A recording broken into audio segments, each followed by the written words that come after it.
महाकुंभ के कारण उत्तर प्रदेश में आस्था और आजीविका के, संस्कृति और समृद्धि के नए नए कॉरिडोर बने। प्रयागराज से मां विंध्यवासिनी धाम और काशी का एक कॉरिडोर, प्रयागराज से अयोध्या होते हुए देवीपाटन हो या गोरखपुर का मार्ग हो, ये दूसरा कॉरिडोर। प्रयागराज से महर्षि वाल्मीकि की साधना भूमि, संत तुलसीदास जी की जन्मभूमि और चित्रकूट को जोड़ने वाला तीसरा कॉरिडोर। प्रयागराज से श्रृंगवेरपुर होते हुए लखनऊ और नैमिषारण्य, ये तीसरा आध्यात्मिक कॉरिडोर बनते हुए देखा। और प्रयागराज से आगरा होते हुए मथुरा, वृंदावन, बरसाना, गोकुल, नंदगांव, गोवर्धन, यह भी एक पांचवां आध्यात्मिक कॉरिडोर बनते हुए देखा है। यानी जहां कहीं भी इस कॉरिडोर में देश और दुनिया से आने वाला हर श्रद्धालु इन स्थलों पर जाता था, व्यापक रूप से वहां की आर्थिक उन्नयन में अपना योगदान दे रहा था और उस उन्नयन के माध्यम से बहुत सारे नौजवानों ने स्वयं को आर्थिक स्वावलंबन के मार्ग पर प्रशस्त करने के लिए नए नए तौर तरीके अपनाने का काम किया था।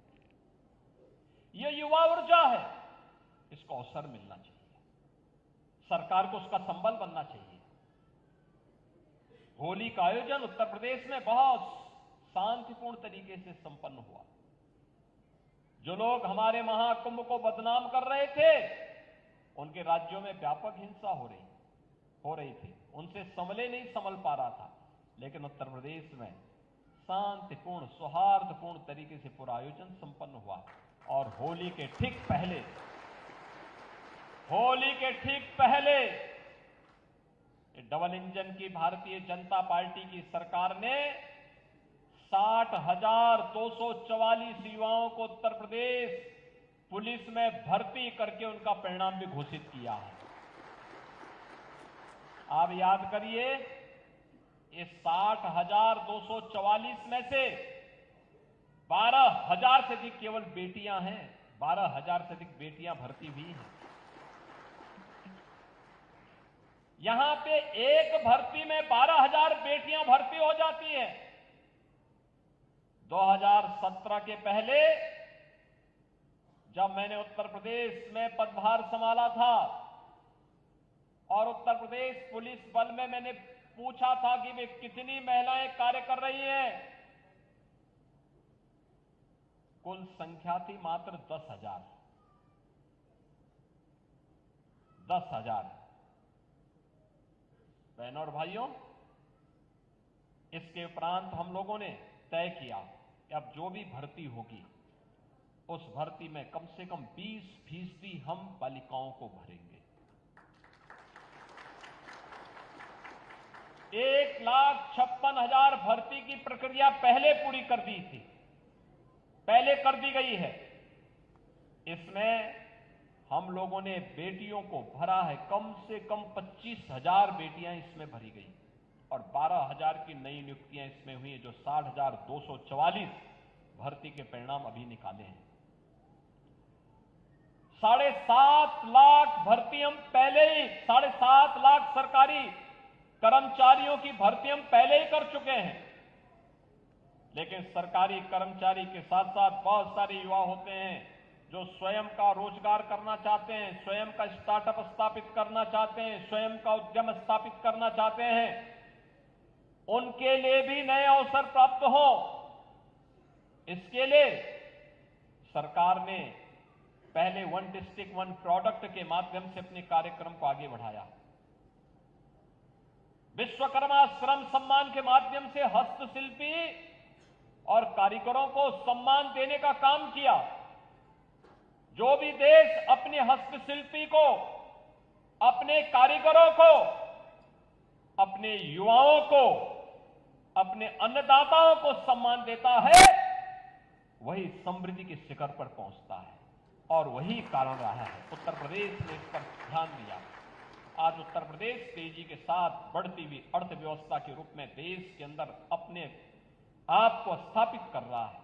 आज उत्तर प्रदेश, जो पहले बीमारू राज्य माना जाता था, युवाओं के सामने पहचान का संकट था, आज यही उत्तर प्रदेश बीमारू नहीं है, अब समृद्ध राज्य है। समृद्ध राज्य, बड़े बड़े प्रोजेक्ट, गोंडा के लिए भी हम लोगों ने एक बाईपास स्वीकृत कर दिया है, बहराइच के लिए भी स्वीकृत कर दिया है। पैसा नहीं होता तो क्या यहां मेडिकल कॉलेज बन पाता? पैसा नहीं होता तो क्या एक एग्रीकल्चर कॉलेज बन पाता? पैसा नहीं होता तो क्या है यहां पे गवर्नमेंट इंजीनियरिंग कॉलेज बन पाता? पैसा नहीं होता तो ये कनेक्टिविटी 2017 के पहले गोंडा से लखनऊ की दूरी तय करने में 3.5 घंटे लगते थे, आज ये 1.25 घंटे में दूरी तय हो सकती है। गोंडा से देवीपाटन मंदिर में अक्सर जाता था और जब भी मैं जाता था मुझे 2 घंटे लगते थे, 2 से 2.5 घंटे लगते थे।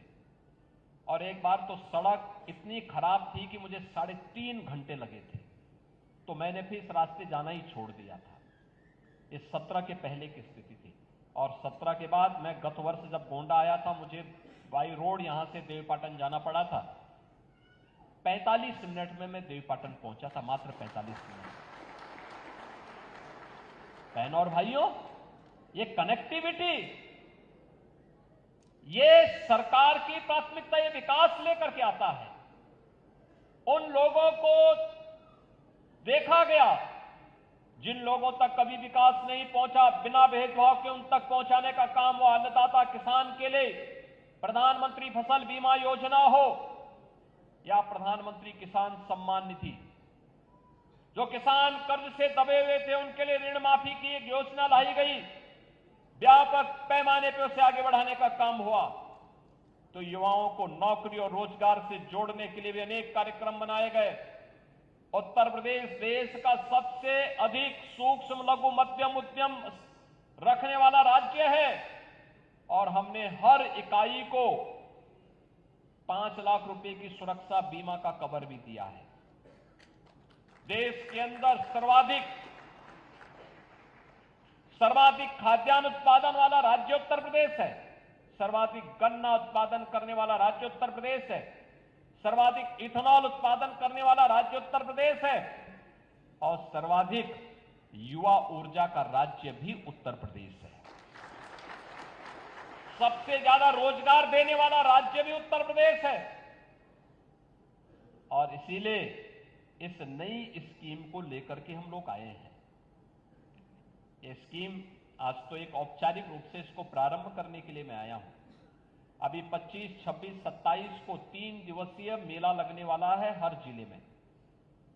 ये जितने बच्चे होंगे और जितने युवा आवेदन करेंगे उन सबको इस स्कीम के साथ जोड़ करके नया उद्यमी बनाएंगे, जनपद को उद्यमिता के क्षेत्र में आगे बढ़ाएंगे, नए रोजगार का सृजन करेंगे। उत्तर प्रदेश के युवा को उत्तर प्रदेश के बाहर नौकरी और रोजगार के लिए भटकना नहीं पड़ेगा, बल्कि उसके जनपद में ही उसको कारोबार मिलेगा। वो स्वयं काम करेगा या अपना उद्यम स्थापित करके आर्थिक स्वावलंबन से अग्रसर होगा और जनपद को भी आगे बढ़ाएगा, प्रदेश को भी आगे बढ़ाएगा। उत्तर प्रदेश को देश के ग्रोथ इंजन के रूप में स्थापित करेगा।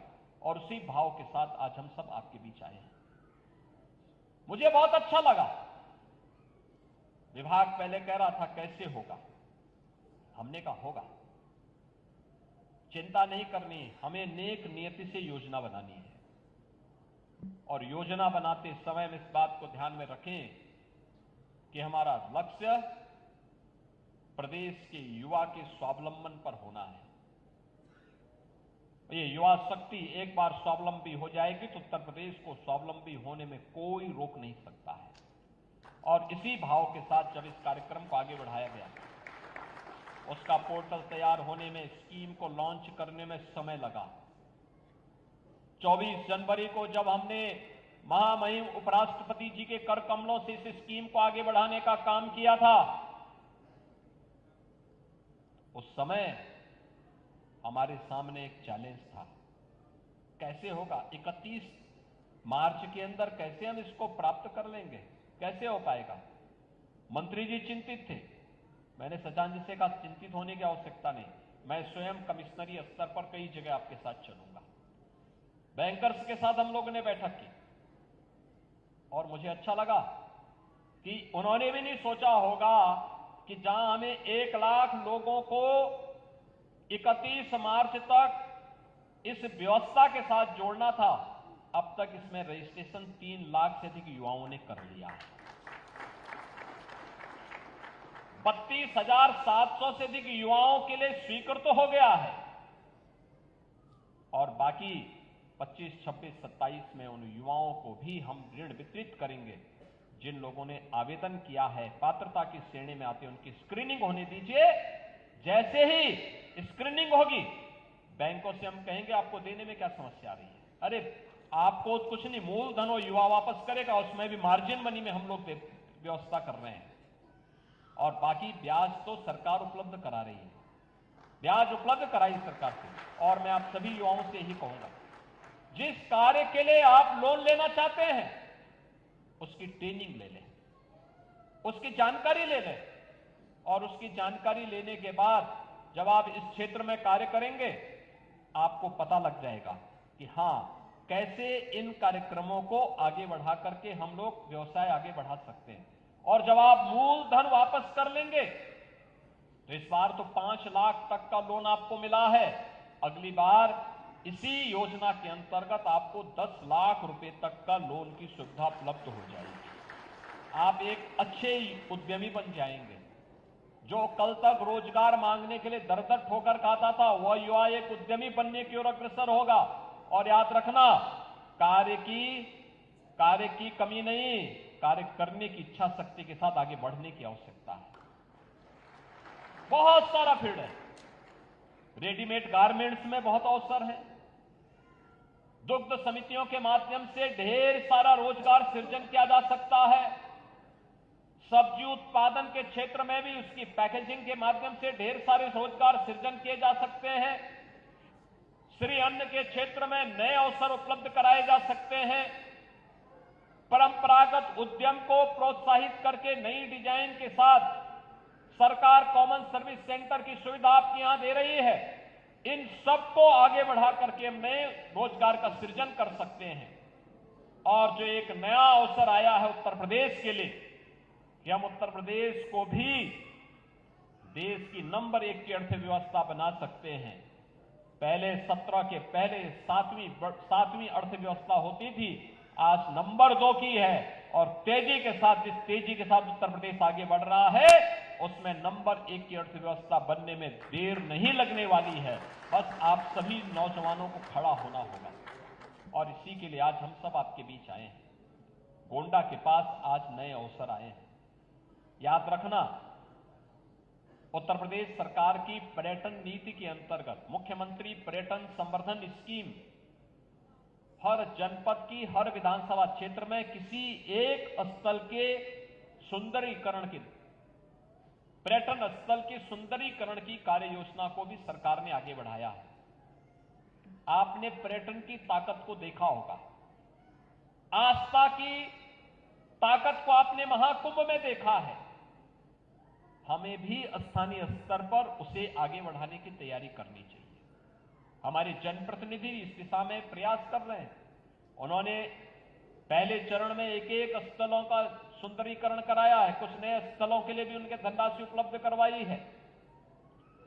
नए उद्यम लगाने के लिए जो गोंडा पहले जब 2016-17 में हम लोग आए थे, 16-17 की जो रैंकिंग हुई थी, गोंडा उस समय देश का सबसे गंदे शहरों में गोंडा था।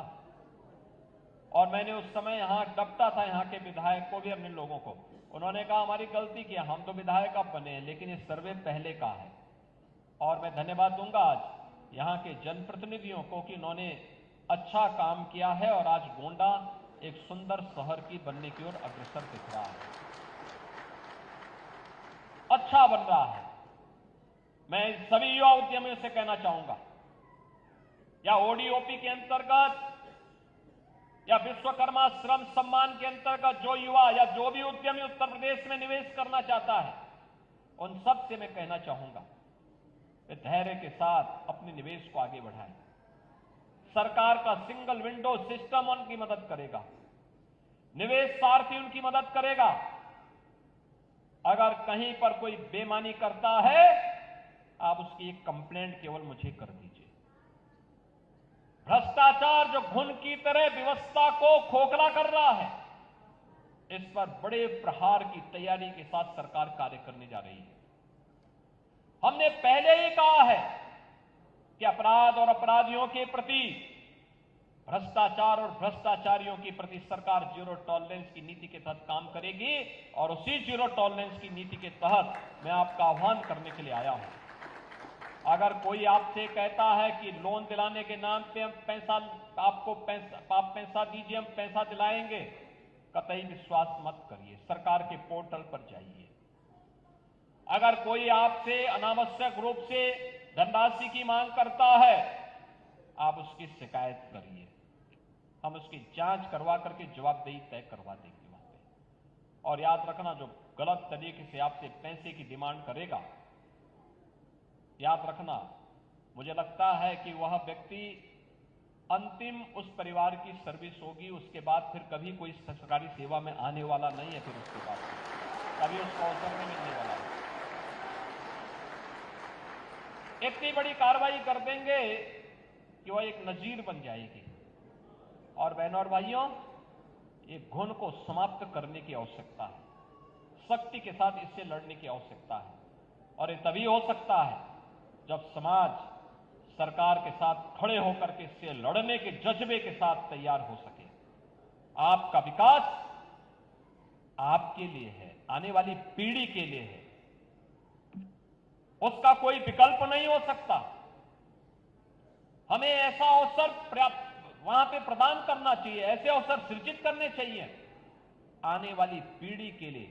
आपके द्वारा तैयार किया गया वातावरण एक स्मरणीय बन जाए, आपके प्रति उनके मन में स्वतः श्रद्धा का भाव पैदा हो जाए। आप याद करिए, पहले हम कोंडा में आते थे, कार्यक्रमों के लिए दिक्कत होती थी, बरसात पड़ गई तो कार्यक्रम कैंसिल करने पड़ते थे।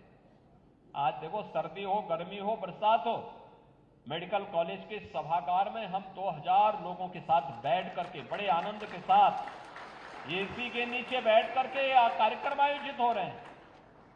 कोई दिक्कत नहीं।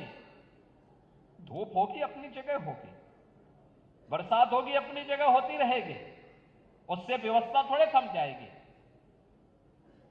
प्रकृति का नियम चलायमान रहता है और ऐसे ही जीवन भी चलायमान रहना चाहिए, तभी वह जीवन है। और उस जीवन को चलायमान करने के लिए सरकार के द्वारा जो कदम उठाए गए हैं, उन कदमों के कारण आज ये परिवर्तन आपको देखने को मिल रहा होगा। एक नए भारत में बेईमानी और भ्रष्टाचार के लिए कोई जगह नहीं। एक नए भारत में अपराध और अपराधियों के लिए कोई जगह नहीं। देश की सुरक्षा पर सेंध लगाने वाले लोगों के लिए कोई जगह नहीं। और उस दिश से अगर युवा ताकत खड़ी हो जाए तो फिर प्रधानमंत्री मोदी जी ने विकसित भारत की जिस संकल्पना को अमृत महोत्सव वर्ष के अवसर पर पूरे भारतवासियों को दिया है, उस अमृत महोत्सव वर्ष में विकसित भारत की आधारशिला आप ही युवा बनने वाले हैं। इस विश्वास के साथ आज जिन युवाओं को ये ऋण वितरित हो रहा है, इसमें 1423 युवा हैं यहां पर, जिन्हें आज यहां पर ऋण वितरण का कार्य किया जा रहा है।